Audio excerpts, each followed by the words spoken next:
News, सच जरूरी है। नमस्कार, MNS न्यूज लाइव में आप सभी का स्वागत है। मैं हूं आपके साथ अर्शी अंसारी। आइए देखते हैं देश और दुनिया की तमाम खबरें। अनपढ़ राजा की स्टोरी सुना कर इशारे इशारे में PM पर कसा तंज केजरीवाल। पायलट साहब पर अनुशासन की कार्रवाई करके बताओ, राजेंद्र सिंह गुंडा। जगदीश शेट्टर के घर लौटते ही गले लगकर फफक फफक रो पड़ी पत्नी। आइए देखते हैं खबरें विस्तार से। केजरीवाल ने सुनाई कहानी अनपढ़ राजा की स्टोरी सुनाकर इशारे इशारे में PM पर कसा तंज। जी हां, मुख्यमंत्री अरविंद केजरीवाल ने दिल्ली विधानसभा में अनपढ़ राजा की कहानी सुनाकर इशारे इशारे में प्रधानमंत्री पर तंज कसा है। जी हां, केजरीवाल का कहना था कि पढ़ा लिखा शासक ही देश को तरक्की की राह पर ले जा सकता है। केजरीवाल सोमवार को विधानसभा में CBI व ED का दुरुपयोग कर मुख्यमंत्री की गिरफ्तारी और दिल्ली सरकार को अस्थिर करने से जुड़ी चर्चा के दौर बोल रहे थे। जी हाँ, चर्चा खत्म होने के बाद विधानसभा सत्र अनिश्चित काल के लिए स्थगित कर दिया गया। अनपढ़ राजा की कहानी सुनाने के बाद मुख्यमंत्री ने उससे मिली नैतिक सीख का जिक्र करते हुए कहा कि अगर आपके देश में महंगाई, बेरोजगारी समेत दूसरी समस्याएं और सब कुछ गड़बड़ चल रहा है तो सबसे पहले जांच परख कर देख शासक अनपढ़ तो नहीं है। जी हाँ, और इसका कोई दोस्त तो नहीं है। अगर ऐसा है तो सबसे पहले अपने राजा को उखाड़ फेंकना चाहिए। ऐसा ना होने की सूरत में देश की समस्याओं का कोई समाधान होगा। जी हाँ, वो सुनाई कहानी। जी हाँ, मुख्यमंत्री ने कहा कि किसी समय में एक महान देश में चौथी पास राजा था। वो बहुत अहंकारी और भ्रष्टाचारी था। कुछ लोगों के कहने पर राजा कुछ भी फैसले ले लेता था। जी हाँ, राजा ने अपने दोस्त के साथ मिलकर बैंकों को 2-2.5 लाख करोड़ लूट लिया और एयरपोर्ट, बिजली, तेल, खदान सब खरीद लिया।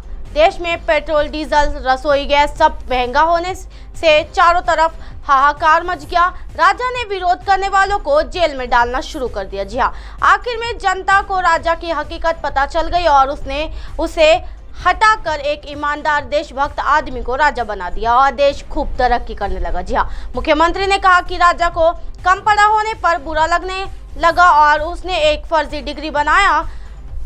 लोगों को ये बात ठीक नहीं लगी कि राजा ने फर्जी डिग्री बना ली और उन्होंने RTI डाली। जी हाँ, मगर RTI डालने वालों पर 25,000 रुपये का जुर्माना लगा दिया जाता था। मुख्यमंत्री ने एक कम पढ़े राजा की कहानी सुनाते वक्त नोटबंदी व किसान कानून को जिक्र करते हुए इशारे इशारे में प्रधानमंत्री पर वार किया।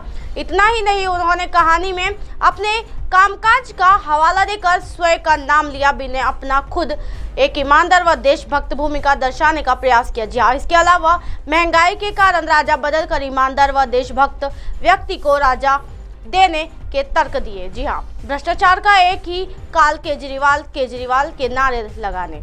जी हाँ, विधानसभा के सत्र के दौरान अरविंद केजरीवाल के पहुंचने के दौरान सदस्य ने उनका नारेबाजी कर स्वागत किया। सदस्य ने भ्रष्टाचार का एक ही काल केजरीवाल के नारे लगाए। जी हाँ, इसके अलावा सदस्य दिलीप पांडे की ओर से सदन में रखा गया संकल्प पत्र पास किया गया। उन्होंने संकल्प पत्र में कहा कि प्रधानमंत्री दुनिया में सबसे बड़ी राजनीतिक पार्टी का प्रतिनिधित्व करने का दावा करते हैं। ये सबसे युवा राजनीतिक दल आम आदमी पार्टी को कुचलने के लिए अपनी पूरी ताकत लगा रहे हैं। जी हाँ, प्रधानमंत्री और राजा भाजपा ने लंबे समय से आम आदमी पार्टी के तेजी से विकास एवं विस्तार को इसके राष्ट्रीय संयोजक अरविंद केजरीवाल की बढ़ती लोकप्रियता को रोकने की कोशिश। पायलट साहब पर अनुशासन की कार्रवाई करके बताओ, राजस्थान मंत्री राजेंद्र सिंह गुड़ा। जी हाँ, राजस्थान कांग्रेस के भीतर की लड़ाई अभी तक सचिन पायलट, अशोक गहलोत के बीच थी। जी हाँ, पत्र लिखने से लेकर धरना प्रदर्शन तक दोनों ही नेता बोल रहे थे, लेकिन अब राजस्थान कांग्रेस के नेता मंत्री राजेंद्र सिंह गुड़ा ने कांग्रेस हाईकमान को ही ओपन चैलेंज दे दिया है। जी हाँ, राजेंद्र सिंह ने कहा है कि अगर कांग्रेस हाईकमान में दम है तो वो पायलट साहब के खिलाफ कार्रवाई करके वो एक सभा में बोल रहे थे। जी हाँ, मंच में राजेंद्र सिंह ने लगाई हाईकमान को ललकार। जी हाँ, राजस्थान के मंत्री राजेंद्र सिंह गुड़ा ने झुंझुनू के एक जनसभा में मंच से ललकारते हुए कहा, पायलट साहब आप चिंता मत करना, मैं आपको बताना चाहता हूं कि राजस्थान के सभी धर्म, जाति, बिरादरी और नौजवान आपके पीछे खड़ा है। मैं चुनौती देना चाहता हूं कि अगर मां का दूध पिया है तो पायलट साहब पर अनुशासन की कार्रवाई करके बताओ। जी हाँ, हमारी कथनी करनी में फर्क ना हो। जी हाँ, कांग्रेस नेता सचिन पायलट भी झुंझुनू में मौजूद थे। उन्होंने कहा, कांग्रेस पार्टी विपक्ष में थी जब वसुंधरा राजे की सरकार पर भ्रष्टाचार के आरोप लगाए थे। हमारा मानना था कि इसकी जांच होनी चाहिए। हमने राष्ट्रपति को चिट्ठी लिखी थी। हमारी सरकार को 4 साल हो गए।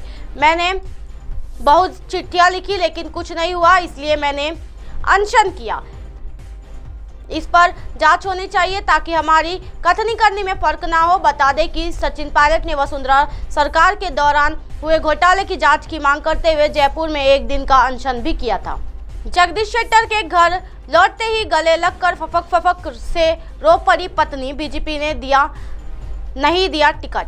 जगदीश शेट्टर के घर लौटते ही गले लगकर फफक रो पड़ी पत्नी, बीजेपी ने नहीं दिया टिकट। जी हाँ, जगदीश शेट्टर को आज भी बीजेपी से आस थी। उसको लगा कि पार्टी आलाकमान उनकी धमकी के बाद हुबली, धारावाड़, सेंट्रल से टिकट दे देगी। जी हाँ, लेकिन आज शाम बीजेपी की तीसरी लिस्ट जारी हो गई। उनको टिकट नहीं दिया गया। उनकी जगह पर बीजेपी ने प्रदेश महासचिव महेश तेंगिनकाई को कैंडिडेट घोषित किया। जब वो वापस घर लौटे तो उनकी पत्नी भावुक हो गई। वो उनके सीने से लगकर रो पड़ी। जी हाँ, इसी दौरान शेट्टर भी भावुक हो गए। वो उनके सिर पर हाथ रखकर सांत्वना देते लगे। जी हाँ, पूर्व सीएम शेट्टर को जब उनकी पत्नी ने वापस लौटते देखा तो वो गले लगकर रोने लगी। उन्होंने पति को भविष्य के लिए शुभकामनाएं भी दी थी। जी हाँ, भाजपा के शेट्टर को जब टिकट नहीं दिया तो उन्होंने कांग्रेस का दामन थाम लिया। बेंगलुरु कांग्रेस हेडक्वार्टर में शेट्टर ने कांग्रेस के राष्ट्रीय अध्यक्ष मल्लिकार्जुन खड़गे, कर्नाटक प्रदेश अध्यक्ष DK शिवकुमार और कांग्रेस नेता रणदीप सुरजेवाला, पूर्व सीएम सिद्धारमैया की मौजूदगी में कांग्रेस ज्वाइन की। जी हाँ, वो 18 अप्रैल को यानी आज नॉमिनेशन फाइल करेंगे। बीजेपी ने खूब की मानने की कोशिश। जी हाँ, एक दिन पहले सीनियर बीजेपी लीडर और पूर्व मुख्यमंत्री BS येदियुरप्पा ने शेट्टर से कहा था कि वो पार्टी ना छोड़े और वापस आ जाए। उन्होंने कहा था कि बीजेपी ने शेट्टर को सब कुछ दिया मगर आज वो अपनी ही पार्टी के खिलाफ गलत बयानबाजी कर रहे हैं। येदियुरप्पा ने कहा कि अगर वो फिर से बीजेपी में वापस आते हैं तो हम उनका स्वागत करेंगे। वो सीनियर लीडर है। शेट्टर कद्दावर नेता है। वो हुबली से टिकट की मांग कर रहे थे। कांग्रेस ज्वाइन करने के बाद शेट्टर हुबली पहुंचे। वहां पर कांग्रेस कार्यकर्ताओं ने उनका स्वागत किया। अब आप हमारे चैनल को आपके मोबाइल पर भी देख सकते हैं। मोबाइल ऐप पर देखने के लिए प्ले स्टोर से MNS news TV app download करें। इंस्टा, लिंक, ट्विटर, हैडकुक, फेसबुक और कई सोशल मीडिया के प्लेटफॉर्म पर हमारा चैनल उपलब्ध है। आप इसे यूट्यूब पर भी देख सकते हो। आप हमारे चैनल को लाइव भी देख सकते हो www.mnsnews.com पर। फिलहाल वक्त तो चला दर्शकों ब्रेक का। ब्रेक से लौटने के बाद देखिएगा देश और दुनिया की तमाम खबरें। बने रहिए एमएनएस न्यूज़ पर। नमस्कार।